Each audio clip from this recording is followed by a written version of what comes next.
C'est l'heure de la revue de la presse et des médias israéliens ce matin sur Studio Kalita, relayé sur les ondes des radios juives parisiennes. Nous sommes, vous le savez, à moins de 4 jours de l'ouverture des bureaux de vote, moins de 4 jours avant le début de ces 3e élections législatives en moins d'1 an en Israël. Et la logique aurait voulu que ce soit là la manchette de tous les quotidiens israéliens ce matin. Mais ce n'est pas le cas, car ce matin, eh bien, même si nous allons effectivement revenir bien entendu sur l'effervescence électorale, eh bien, l'information véritablement dramatique en Israël, celle qui s'étale en première page de tous les quotidiens et des sites d'information, c'est la recommandation sans précédent lancée hier soir par le ministère israélien de la Santé aux Israéliens face au risque de propagation de l'épidémie de corona. Ne voyagez pas pour l'instant à l'étranger, a demandé le ministère israélien de la Santé publique. Le Yediot Aharonot publie ce titre et va plus loin. Il consacre les 3/4 de sa une à ce développement sans précédent. Al Tatusu, ne voyagez pas, écrit le journal, et il souligne en évidence qu'Israël est devenu hier le premier pays au monde qui appelle ses citoyens à, je cite, envisager sérieusement la nécessité de se déplacer à l'étranger. Ce sont les termes exacts de cette recommandation officielle. Et pour illustrer ce titre qui peut paraître stupéfiant, une photo de plusieurs jeunes israéliennes hier en partance vers l'étranger à l'aéroport Ben Gurion, portant toutes un masque de protection. La recommandation du ministère de la Santé pour les Israéliens qui reviennent d'Italie est plus précise encore. Ils doivent désormais rester en quarantaine chez eux pendant 2 semaines.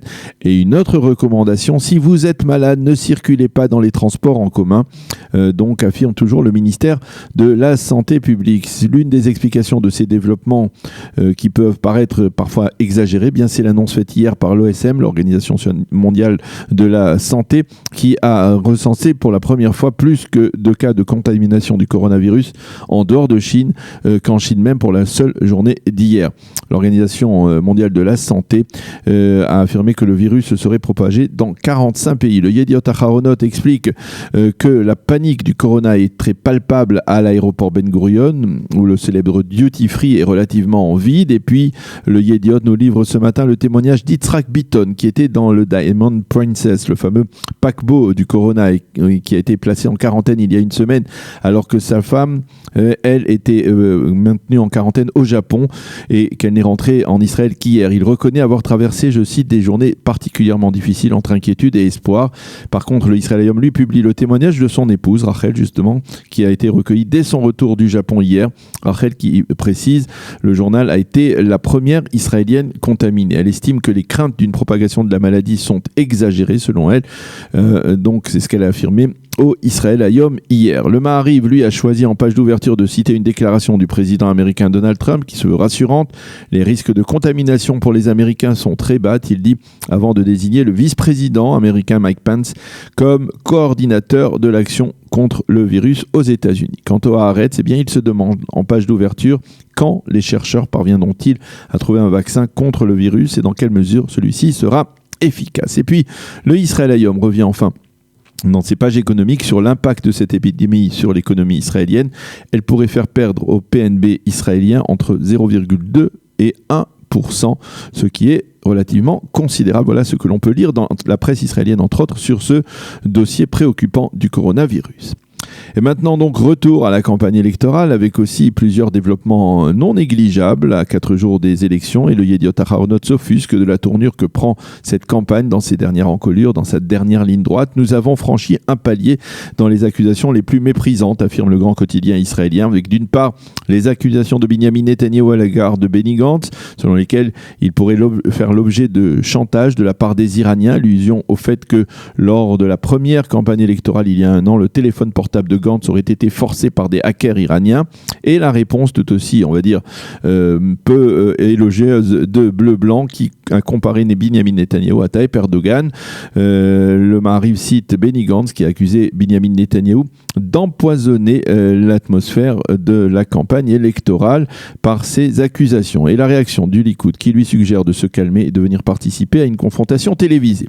Le Haaretz parle de combat dans la boue et de réaction infantile du parti bleu-blanc. Quant au Israël Hayom, il reconnaît que les gants ont été retirés et que les deux parties se combattent mutuellement, mais il se focalise en particulier sur ce qu'il appelle la guerre entre la gauche et elle-même.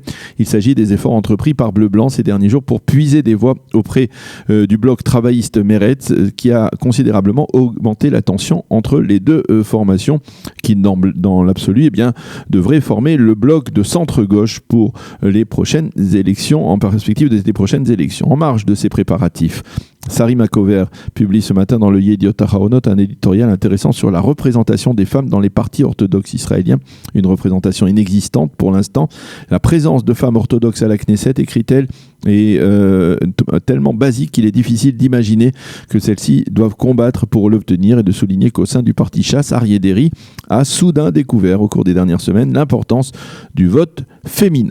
En marge de cette activité préélectorale, le Maariv mentionne en évidence ce matin le grand rassemblement qui s'est tenu hier soir à Be'er Sheva en faveur de la libération des corps des deux soldats Hadar Goldin et Oron Shaul, et de la libération d'Abera Mengistu, qui sont détenus par le Hamas dans la bande de Gaza. Parmi les intervenants qui ont pris la parole du haut de la tribune, le professeur Simcha Goldin, le père d'Hadar, le frère d'Oron Shaul, le frère d'Abera Mengistu, Ilan, ainsi que le commandant de réserve Ethan Frond, qui a reçu la médaille de la bravoure pour avoir pénétré à la fin de l'opération Bordure Protectrice durant l'été 2014 pour tenter de retrouver justement le corps de son camarade, le lieutenant Hadar Goldin, qui venait d'être kidnappé par les terroristes du Hamas. Le Israël Hayom nous fait partager ce matin la polémique au sein du Parti démocrate américain autour des déclarations de Bernie Sanders, le candidat le plus en vue actuellement dans les primaires de ce parti.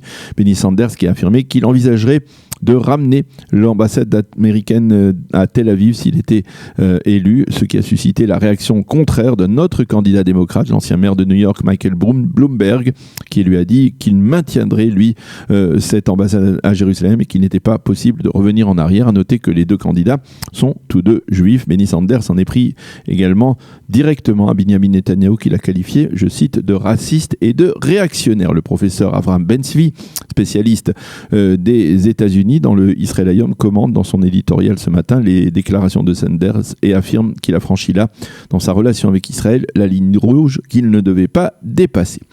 Et puis ce matin, en page intérieure du Yediot Aharonot, un rapport du ministère israélien de la Santé qui ne se rapporte pas au coronavirus, mais qui est tout de même très intéressant puisqu'il parle de la longévité des Israéliens. Voilà donc quelques données de durée de vie moyenne pour les femmes juives en Israël. Elle est de 85 ans contre 81 ans pour les hommes juifs. Pour les femmes arabes musulmanes, la longévité est de 82,3 années et de 78 ans pour les hommes arabes. Il s'avère que, selon cette enquête, que l'on vit plus longtemps en Israël dans les grandes villes du centre du pays que dans la périphérie. Ainsi, la ville où on vit le plus longtemps en Israël est Kfar Saba, avec une moyenne de 84 ans et demi, et la ville où l'on vit le moins longtemps, si l'on peut dire, est Be'er Sheva, avec une moyenne de 81 ans. Voilà donc pour cette revue de la presse et des médias israéliens ce matin sur Studio Kalita.